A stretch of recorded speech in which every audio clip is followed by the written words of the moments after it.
ಅಪರೂಪದ ಕೇಸ್ ಅಂದ್ರೆ ದರ್ಶನ್ ಕೇಸ್ ನೋಡಿ. ಇವತ್ತಾದ್ರೂ ಸಿಗುತ್ತಾ ದರ್ಶನ್ಗೆ ದಿಂಬು ಹಾಸಿಗೆ ಅನ್ನುವಂತಹ ಪ್ರಶ್ನೆ. ಇವತ್ತು ಫೈನಲ್ ಜಡ್ಜ್ಮೆಂಟ್ ಆಗುವ ಸಾಧ್ಯತೆ ಇದೆ ಅಂತ ಹೇಳಲಾಗ್ತಾ ಇದೆ.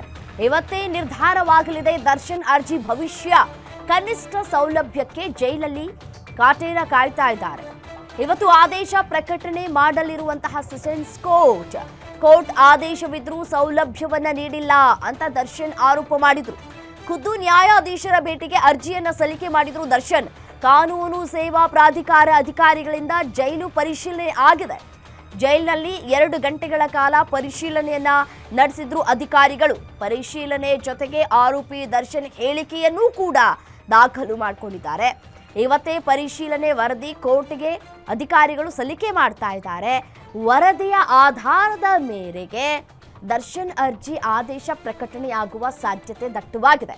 ಆದೇಶ ಪ್ರಕಟಣೆ ಮಾಡಲಿರುವಂತಹ ಸೆಷನ್ಸ್ ಕೋರ್ಟ್ ಯಾರ ಪರವಾಗಿ ಈ ಒಂದು ಆದೇಶ ಪ್ರಕಟ ಆಗುತ್ತೆ ಅನ್ನೋದು ಕುತೂಹಲಕ್ಕೂ ಕೂಡ ಕಾರಣವಾಗ್ತಾ ಇದೆ. ಬಹಳ ದಿನಗಳಿಂದಲೂ ಕೂಡ ಇದೊಂದು ವ್ಯಾಜ್ಯ ಹಾಗೇ ಉಳ್ಕೊಂಡಿದೆ. ಈ ಸಮಸ್ಯೆ ಹಾಗೇ ಇದೆ. ಇವತ್ತು ಪರಿಹಾರ ಸಿಗುತ್ತಾ ಕಾದ್ ನೋಡ್ಬೇಕು.